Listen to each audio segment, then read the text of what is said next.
Hello guys, চলে এলাম birthday special blog নিয়ে। তো দেখো সকাল সকাল স্নান আমার কমপ্লিট হয়ে গেছে। তো শাশুড়ি আবার নতুন নাইটিটাই কেন পরে নেই, তো নতুন নাইটি যখন রয়েছেই তারপর নতুন নাইটিটা দিয়ে দিল। আর বর তো রাত্রিবেলায় দিয়ে দিয়েছিল সেলিব্রেশন আর দুটো চিপস। দেখো তো সকাল সকাল আমি নাইটি ওয়াইটি পরেও একদম রেডি। তো বড়মশাই বলছে চুল আছে, আমি তো সকাল সকাল কে চুল আছে বলো।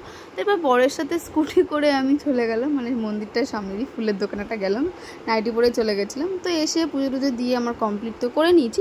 এরপর শাশুড়িমা চলে এসছে একদম থালা রেডি করে। দেখো দেখো ব্রেকফাস্টটা তুমি একবার দেখো সকালে কি রান্না করেছে শাশুড়িমা। বলছে নাকি 4:30টার সময় উঠে নাকি রান্না করছে। তো শাশুড়িমা 3বার চামচে করে খাওয়ালো। তো 3বার খাওয়ালে শত্রু হয়, সেটা আমি ভিডিওতে দেখতে পাচ্ছি। তো কী আর বলবো, ঠিক আছে। বেশ পায়েসটা সুন্দর ছিল আর প্রত্যেকটা রান্নায় খুব সুন্দর ছিল। মানে চিংড়ি মাছের মালাইকারি ছিল, আলুর দম, পায়েস, পাঁপড় আর পোলাও, কারণ আমি চাটনি খাই না। এরপর 50 টাকা দিয়ে আশীর্বাদ করে নিয়েছিল শাশুড়িমা। তো খেয়ে দিয়ে নিয়ে আমি তাড়াতাড়ি করে রেডি হয়ে বেরিয়ে পড়েছি। দেখো রেডি হয়ে তাড়াতাড়ি করে কেন যাচ্ছি, জ্ঞান হওয়ার পর, মানে আমার 21 বছরের বার্থডে সেলিব্রেশন আজকে। তো 21 বছরে আমার জ্ঞান হওয়ার পর আমার বাবা আমাকে ফার্স্ট টাইম এই বছরে উইশ করেছে। উইশ করে বলো তুই তাড়াতাড়ি চলে আমি স্কুল বেরিয়ে যাবো। তারপর আমি তাড়াতাড়ি করে আসার পর বাবাকে নমস্কার করতে বাবা আমাকে দিয়ে দিল 1000 টাকা। প্রচুর প্রাপ্তির যোগ ছিল আমার, বিশ্বাস করা, জন্মদিনের দিনটা। তো এবার দিদার জন্য আমি একটুখানি মিষ্টি নিয়ে নিলাম।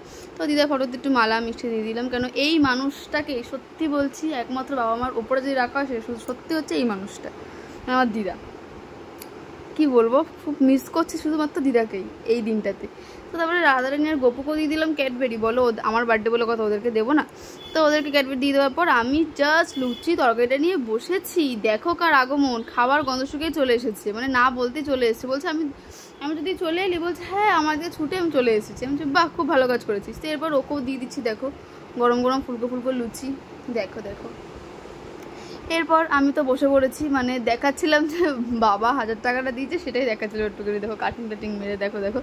এরপর হঠাৎই দেখি সম্পাও চলে এসছে। মাই গড, কি বলবো, বেশ ভালোই কেটেছে দিনটা।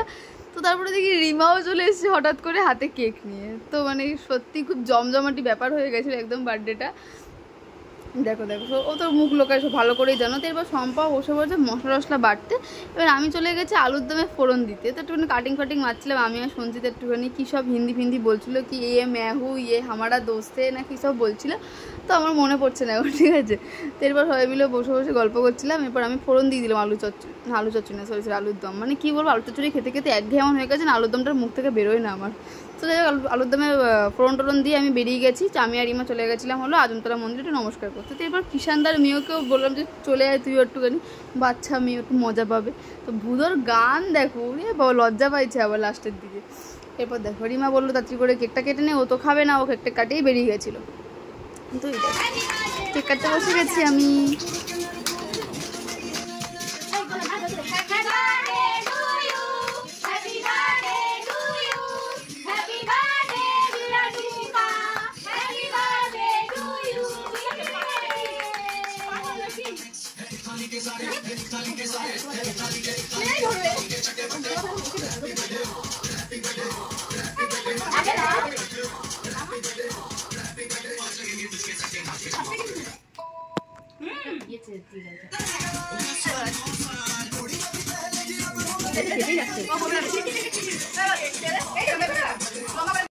কেকটা কেটে নেওয়ার পর আমার মায়ের অবস্থা দেখো, মানে কেকটাকে পুরোপুরি মুখে না দিয়ে হাফ ঢুকিয়ে রেখে ভেবেছে কি ফটো উঠছে নাকি, আমি তো কিছু বুঝতে পারলাম না মাকে দেখে। এবার মাকেও আমি দিয়ে দিলাম, মানে কেকটা খাইয়ে দিলাম। দেখো তারপরে নিজেই খেয়ে নিচ্ছি। তারপরে হঠাৎ করে নিচে চলে আসার পর দেখি মা এত কিছু সাজিয়ে রেখে দিয়েছে, মানে কি বলবো বার্থডে স্পেশাল লাঞ্চ। দেখো দেখো ফ্রাইড রাইস, ভাত, আলুর দম, পনির, পায়েস, মিষ্টি আর জল। দেখো দেখো আমি তো গিফটটা খুলতেই ব্যস্ত ছিলাম, বাট গিফটের ব্লগটা তো আসছে, মানে অনেক কিছুই গিফট পেয়েছি, প্রচুর প্রাপ্তির যোগ ছিল আমার জন্মদিনের দিন। তো সেটা তো দেখতেই পাবে। আর একটা ব্লগ আসছে, কেন এত বড় ব্লগ করে তোমরা দেখবে না, তোমরাও বিরক্ত হয়ে যাবে। তারপরে দেখো ও পায়েস খাওয়াবে, মানে আমাদের থেকে তো বড়ো না, মানে মাসিমা বান্ধবী হয় ও, ঠিক আছে, মানে মাসিমামের বান্ধবী। এবার সম্ভব পায়েস খাই নিল। তাহলে সঞ্জিতার ফোনটা দিয়ে আমাকে বলছে এটা নাকি আমার গিফট। কী বলবো বলো তো। এরপর দেখো আমাকে আর বোনকে বললো যে খাওয়া দাওয়া একটুখানি কোলাকুলি করে নেয়, কিন্তু সাপে নিয়ে হলে কি আর কোলাকুলি হয়। দেখো দেখো সবই দূর থেকে। এরপর সম্পাকে দেখো ভাজা দিয়ে ফ্রাইড রাইস খাচ্ছে।